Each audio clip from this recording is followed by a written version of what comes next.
Here are 30 things to do in the charming city of Porto in northern Portugal. Everything we're showing you is from our own time there, and I've included plenty of tips we picked up along the way. One of the best ways to get your bearings in Porto and learn far more than you would by wandering around alone is to join a walking tour. We did a free tour with Porto walkers and really enjoyed it. Over 2.5 hours, our guide shared interesting stories and amusing facts about the city, like what went wrong with the Sao Bento Station and why Porto has such a beautiful McDonald's. They also gave us some general tips for visiting Porto and a few of those oh-so-important food recommendations, which are always appreciated. I've pulled together a map and written guide with the information you need for all the activities in this video, which you can access by scanning the QR code on screen or clicking the link in the description below this video.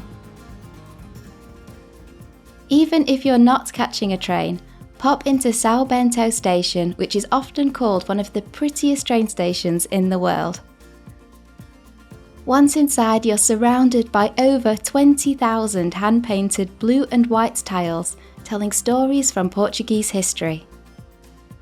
I'd suggest going as early as you can as it gets very crowded.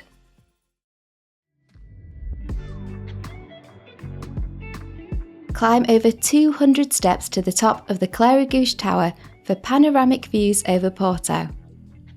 Depending on the time of year and if you're not really bothered about the museum, you can save money by booking a night ticket and still go up in daylight. For example, we booked the 7 p.m. slot in early September when it stays light later and paid half the price of a day ticket. There are plenty of other viewpoints in Porto that don't involve a narrow staircase, tight viewing points or an entry fee, so I think this is one you could probably skip without missing out on too much. Even if you don't go up the tower, you can still visit Clérigos Church for the Spiritus Multimedia show. It's a 30-minute experience where the Baroque interior is lit up with projections and music. If you do go, a quick tip is to sit towards the back of the church so you get a better view without craning your neck. We arrived around 15 minutes early and managed to get a decent seat, so I wouldn't leave it much later than that.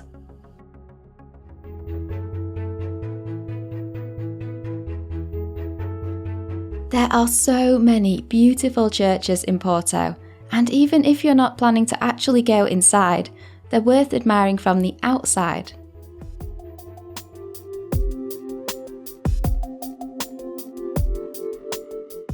If you only go inside one church during your visit to Porto, I suggest you make it Porto Cathedral.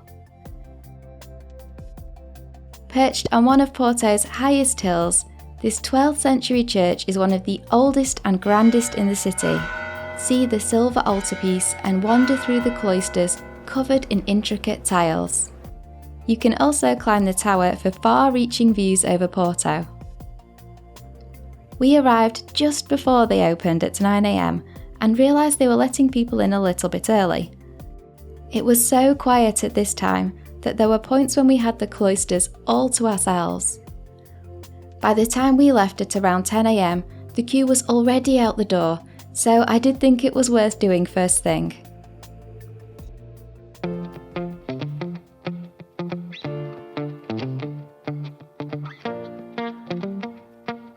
Palácio da Bolsa was originally built in the 1800s as Porto's stock exchange and is now a national monument.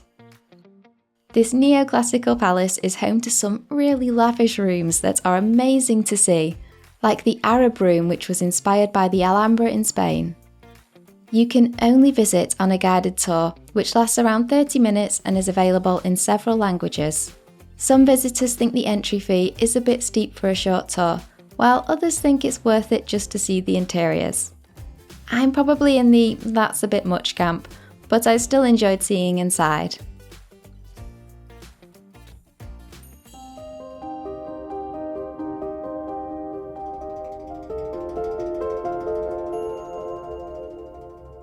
Livrario Lello is an old bookshop which is often called one of the most beautiful in the world. It has a grand staircase, a stained glass ceiling, and shelves stacked high with books. This absolutely rammed bookshop is hugely popular with tourists, partly because it is genuinely stunning, and partly because of rumours that it inspired Hogwarts' moving staircases and the Flourish and Blotts bookshop in Harry Potter, even though J.K. Rowling has said she never actually visited. So make of that what you will. If you do decide to visit, then definitely make sure you book a time slot in advance.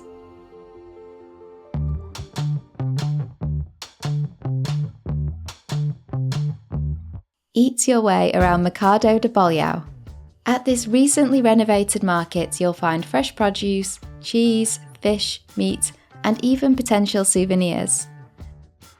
Grab a glass of wine or a fresh juice, browse the stalls, and sample all kinds of food.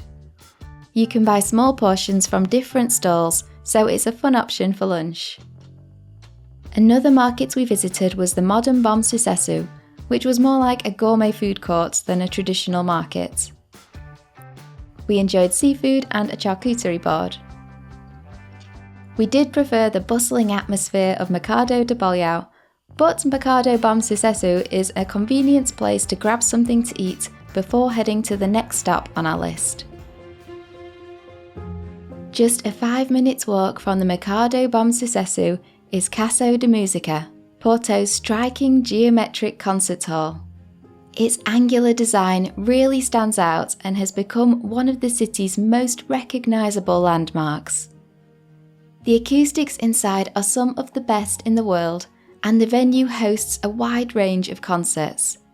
Even if you're not planning to see a show, you can take a guided tour to learn more about the building and its unusual design, or simply admire it from the outside.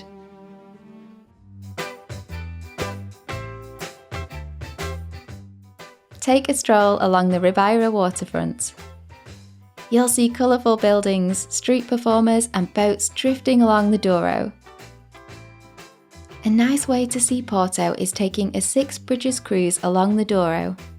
You get great views of the colourful waterfront and the hills in the distance, plus a bit of light commentary from the audio guide. Cruises leave from both the Porto and the Gaia sides of the river, and there's a few different ones to choose from. There are also some smaller boat trips you can book, some with wine tasting or at sunset.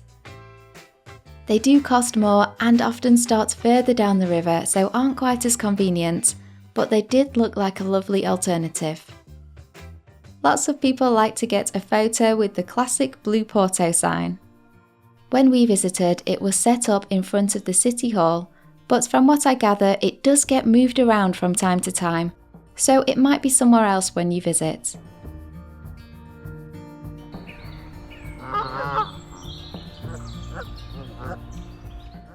Crystal Palace Gardens is a lovely spot to wander and relax and, like so many places in the city, has some great viewpoints. You'll probably see birds like cockerels, geese and peacocks roaming freely around the park. There's plenty of space for a picnic or just sitting with a book, and sometimes there are concerts or events, like when we visited there happened to be a book fair.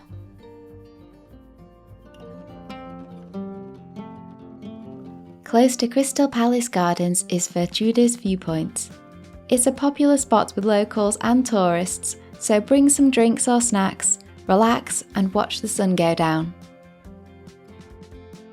My favourite viewpoint in Porto though was across the river in Gaia at Morro Garden.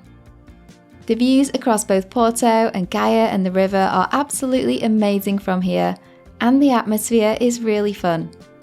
There's live music, lots of people having a good time, and even people with coolers selling drinks or snacks if you forgot to bring your own. It does get busy at sunset, so if the crowds are too much for you, it's still a nice place to go and sit during the day. You can also head up to the neighbouring monastery for an even higher viewpoint.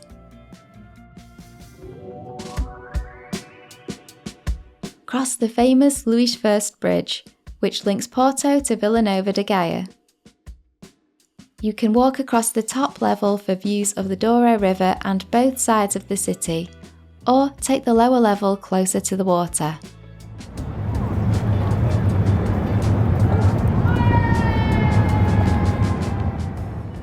As I mentioned, crossing the bridge takes you from Porto to Gaia, known for the working cellars where port wine is aged.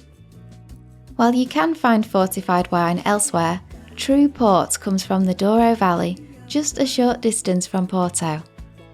A popular thing to do here is visit the wine lodges and, of course, try the local port. There are loads of lodges to choose from, and I'll include some well-reviewed options in the free guide I mentioned. We booked a combination ticket that included a tour of Taylor's Port's Lodge with a port tasting, plus entry to one of the World of Wine museums of our choice, but more on that in a moment. Taylor's tour was self-guided, with an audio guide letting us explore at our own pace. There was plenty of information, and overall it took about an hour and a half. We then sat in a beautiful garden for our wine tasting. They gave us 3 port wines to try: an extra dry white, a tawny, and a vintage.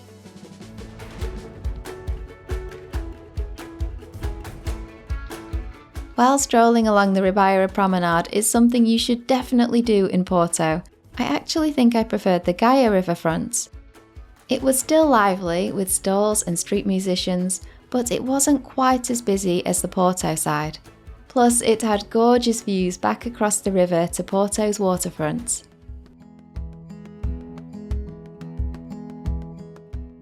The World of Wine complex in Gaia has several museums covering topics like wine, chocolate and cork, plus there are bars and workshops. There are various ticket combinations for different museums. Our tickets covered Taylor's Port's Lodge and wine tasting, plus entry to one museum of our choice. The staff there recommended either the wine experience or the cork museum, so we went for the wine experience. This museum walks you through the winemaking process and highlights Portugal's surprisingly varied wine regions. It's informative without feeling heavy, with fun interactive exhibits. They even gave us a short demo on how to properly taste wine, which was a nice extra touch.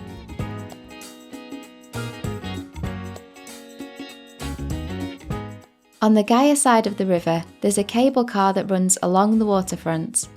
It is a fun way to avoid slogging up the hill, but it's only around 5 minutes long, so some visitors don't think it's worth the cost.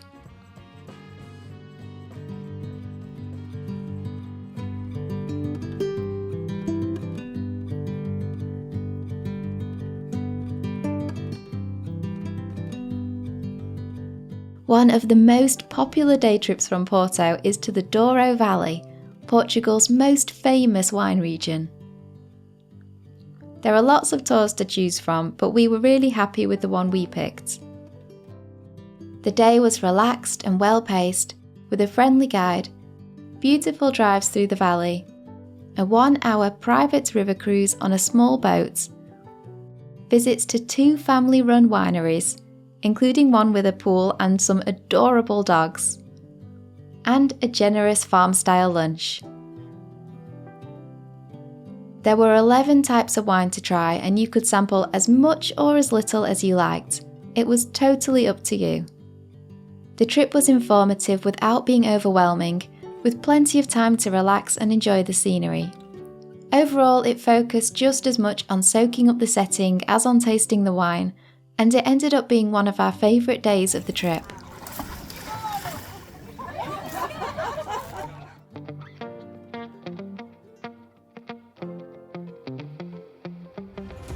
There's some amazing street art dotted around Porto and Gaia, so keep your eyes peeled.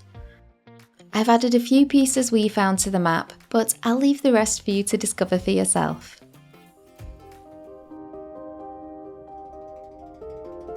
Porto is home to a pretty unusual and completely free photography museum, housed inside a former prison. Exhibitions are spread across several floors, from the first floor where people with the lowest social status and the most severe crimes were held, to the upper floor for the wealthier inmates. Our favourite part was the incredible collection of old cameras.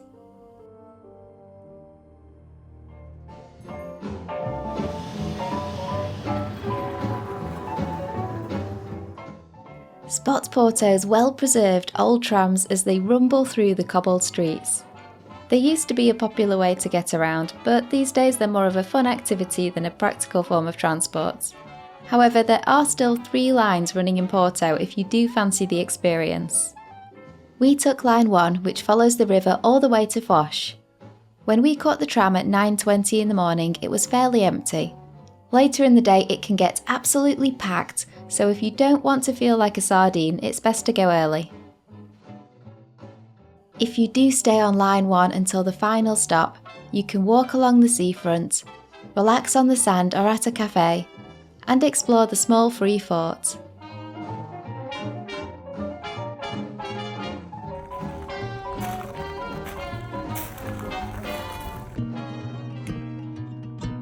Serralves mixes contemporary art, sculptures, gardens, and an amazing 1930s French Art Deco villa.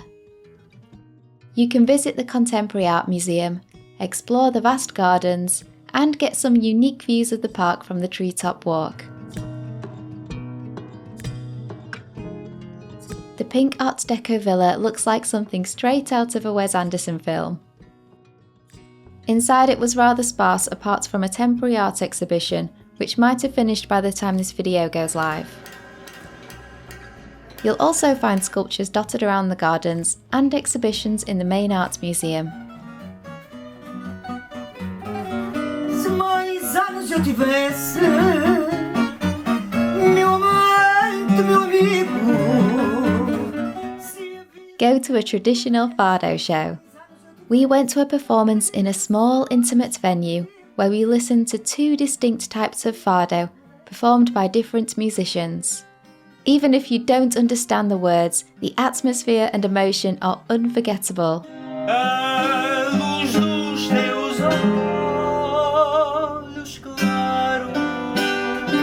They also offered us a complimentary glass of port to enjoy with the show, which was a nice bonus.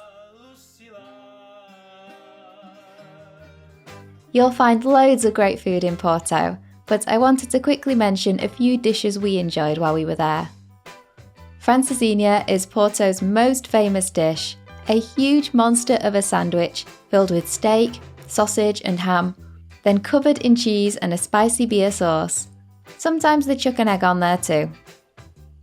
For something less intense, try a bifana, which is a sandwich made with thinly sliced pork marinated in garlic and spices. It's absolutely delicious.